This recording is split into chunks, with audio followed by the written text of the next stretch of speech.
Cassava, popularly known in Swahili as Mohogo, is a nutty-flavored, starchy root tuber with brown, fibrous skin and a snowy white interior flesh.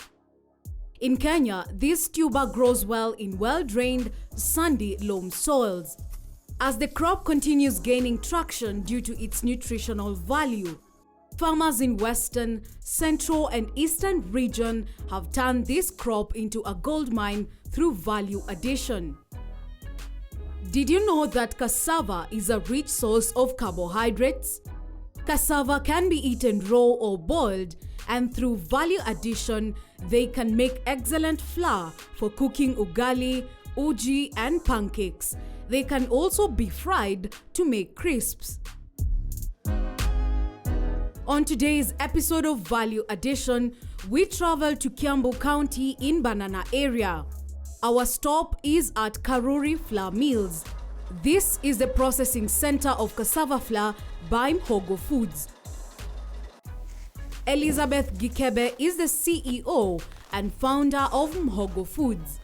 Mohogo Foods is a company that adds value to the cassava tubers, and I started this company in 2017.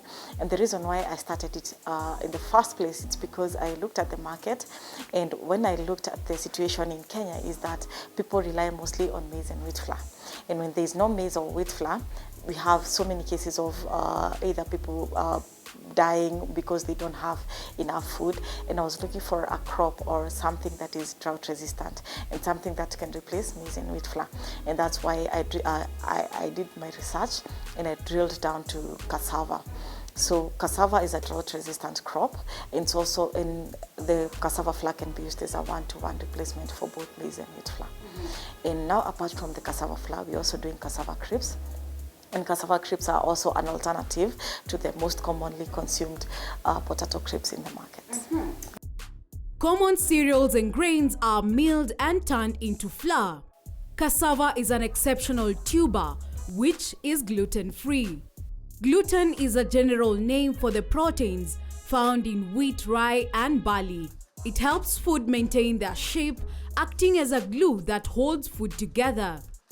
Gluten-free means a diet is strictly excluding gluten, which is a mixture of proteins found in wheat, barley, rye, and oats, which causes the inadvertent ingestion of gluten. With this reason, we sought to find out why she chose cassava in her value addition ventures. After doing my research on maize, the commonly consumed maize and wheat flour, it didn't impress me, because looking down at the farmers who normally plant maize crops in Kenya, most of them are very, very poor, and most of them do not earn a living from their farms. You'll find that a farmer has an acre or 2 acres of maize, of a maize farm, but they are actually not earning any income from this farm. Reason because maize requires a lot of income, a lot of inputs, and apart from that, maize requires a lot of care. And if there is not enough rain, of which we've been experiencing cases of drought here and there in the country, if there is not enough rain, the maize crops will most likely not yield so much for the farmer to earn a living from it.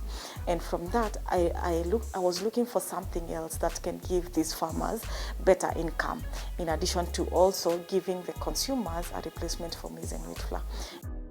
Elizabeth was inspired by her father, who owned a number of mills back in the 1990s.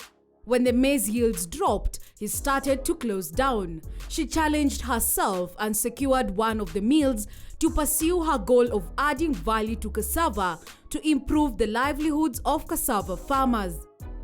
My father is traditionally a maize miller, so and he started this business of milling maize in 1990s.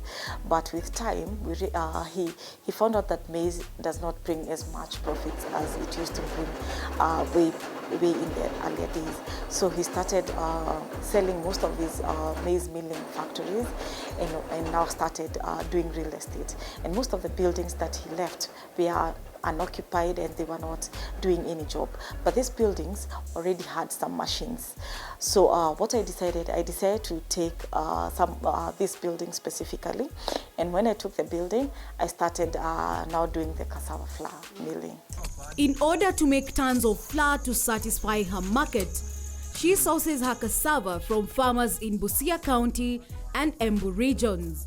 For the cassava flour, we source our cassavas from Busia, and in Busia we have around 3,000 farmers.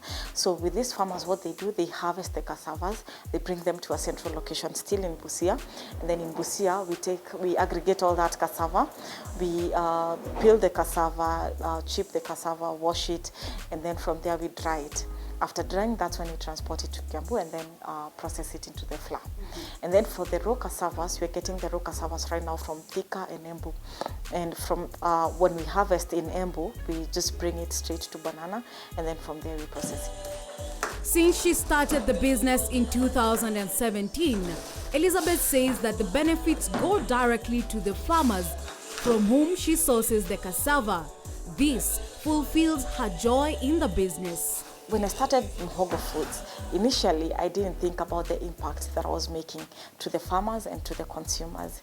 And so far, if you look at the benefits that I've gotten, the benefits have not come directly to me. They've gone mostly to the farmers and also to the consumers. Looking at the consumer side, there is the gluten-free market, and you realize that the gluten-free market is a growing market. If you have a child who doesn't take gluten, or you yourself don't take gluten, at least you have an option, which is a more affordable option than the currently available flours in the market. And looking at the farmer side, the farmers can now have an improved or a better living. So these farmers are able to afford to take their kids to school. These farmers can build better houses for themselves, and they can actually buy more things that they need for their day-to-day lives. So the benefits have not come directly to me, but to the people who are directly connected to the business. Wow. Despite the business being a lucrative one in the last 3 years, Elizabeth attests to encountering some challenges, especially when sourcing for the cassava. I actually didn't know much about cassava. So when I started the business, that's when I started learning about cassava. So the biggest challenge when I started was where to get the farmers. And I got some farmers, but they didn't have enough cassava to sustain this whole market. But with time, I partnered with some NGOs and some other corporates that deal with farmers, and they helped me identify groups of farmers in different regions. And apart from that, I have also had challenges of cash flow. Just like any other business or any other small business that is coming up, you expect cash flow issues.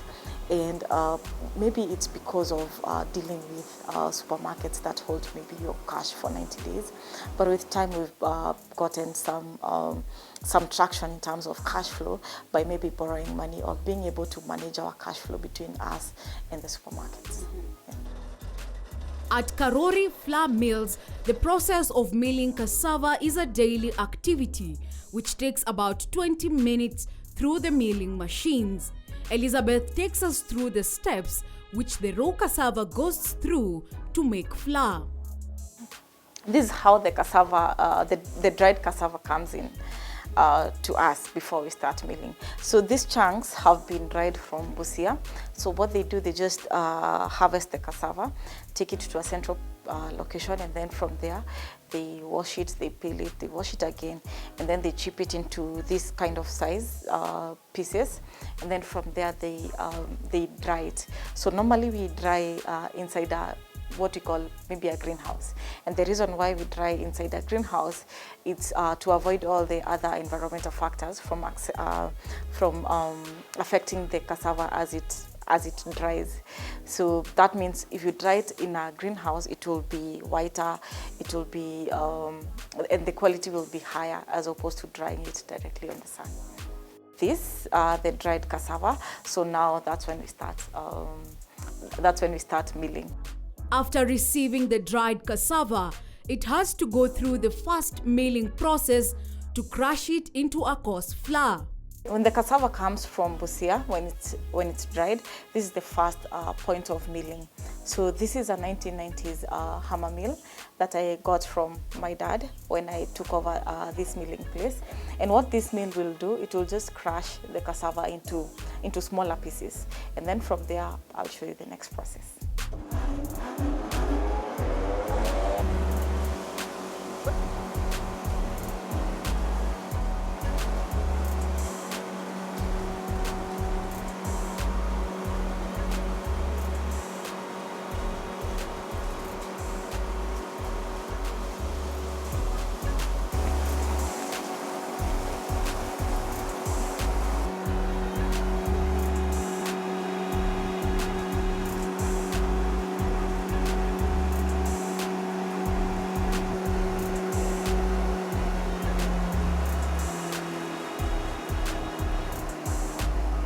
So if you look at this flour, it's already flour, but what we want to do is to make it finer.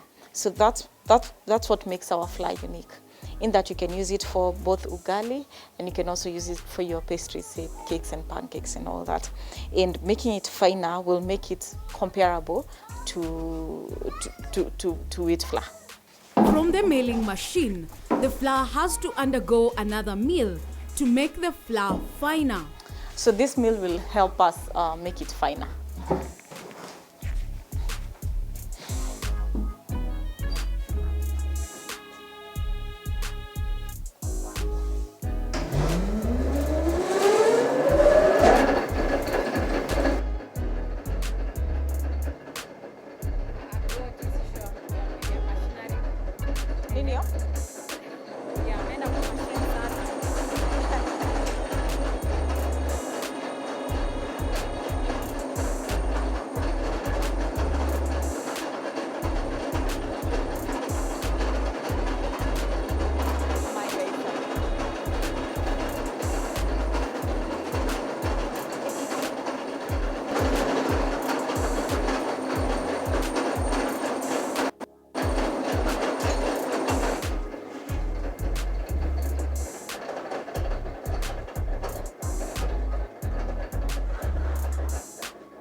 So this here is the final product, and you'll notice that it's finer than what we had previously from that other machine.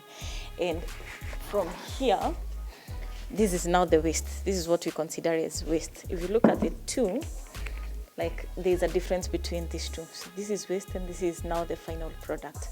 So the waste is used for animal feeds, say fish farming or even binding briquettes and all that. But this is now what we take to the market to sell. Our maximum production would be around 10 to 12 tons in a day. So from here, we move to the back where the packaging is done. That was easy and fast. In just minutes, they have milled the flour and ready to be packed for the market. We are taking a short break, but we'll be back with more on value addition.